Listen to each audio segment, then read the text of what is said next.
What's holding you back in your trading? What's the barriers that keep you from finding the success and consistency that you know you desire as a trader? For some of you, you're just too new to even reach for that right now. And that's realistic. It may not feel realistic for you as a new trader because you want it right now at this very moment. But you're going to have to submit to some development time. But how about the folks that have been doing this for 12 months or longer? Perhaps you've been doing it longer than 2 years. Perhaps you've been doing it longer than 2 years.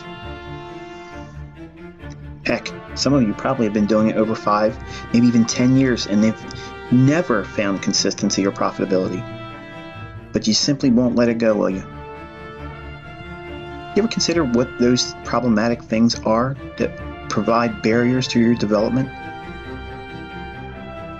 Perhaps they have nothing to do with the things going on in the chart. Perhaps they're internal. Have you ever considered yourself pondering whether or not you deserve to be successful? And that sounds silly. Some of you may snicker to that, thinking, who would think that?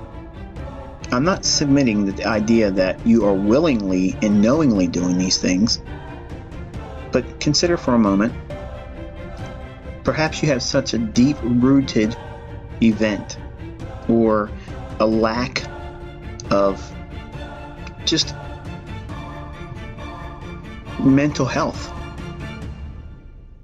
And I'm saying that every one of us that have these conditions or characteristics needs to be institutionalized or medicated for that matter.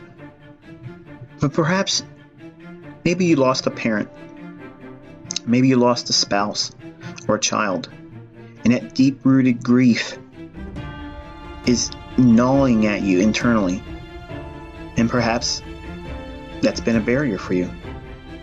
Perhaps you don't believe you deserve to be successful, because to be successful and to be financially independent means that you've moved on. And some of us, whether we want to accept it or not, hold on to these things as mental barriers, living in deep-rooted self-guilt.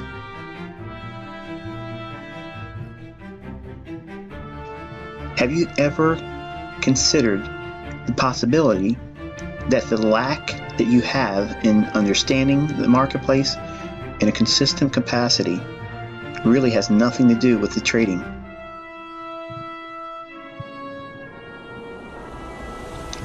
I can tell you, as a young man, when I first was introduced to the marketplace, I really wasn't that astute. I didn't have any real interest. I was intrigued, but I didn't believe I deserved to be successful. I didn't believe that well, there's no better way to describe it, deserved it. See, I grew up in a community where everyone basically had blue-collar jobs, and they weren't really that big of a deal in terms of blue-collar. Lumberyard jobs, window factories, fast food places. You were lucky if you got into Martin Marietta. That was the local airport where the hot shots would go. I didn't believe that I had the deserving characteristics of what makes a successful trader successful. I didn't believe I had it, because I allowed initial input from my family members saying, well, this is a pipe dream, Michael. You're wasting your time. Don't waste your time doing this. You're going to lose everything you have, Michael. You're going to waste your time doing this. And I believed it. I believed it for a long time, until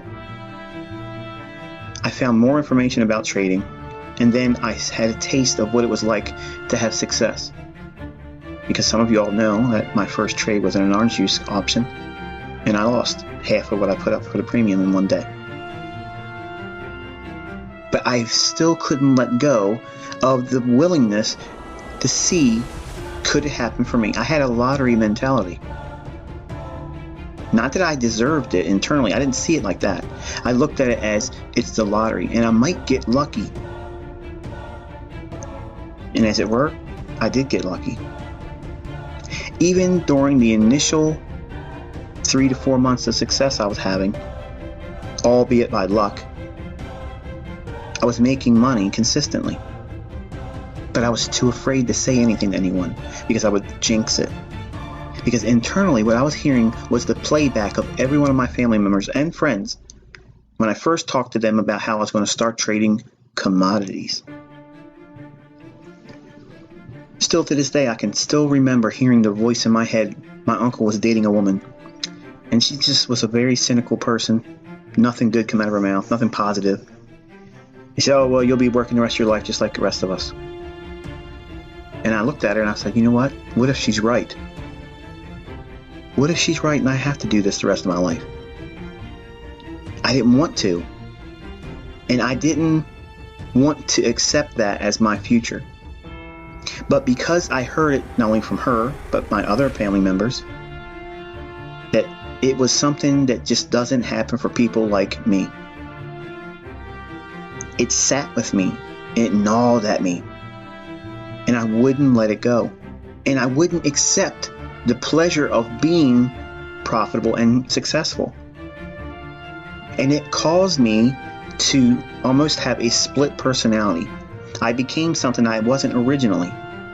An arrogant, self-centered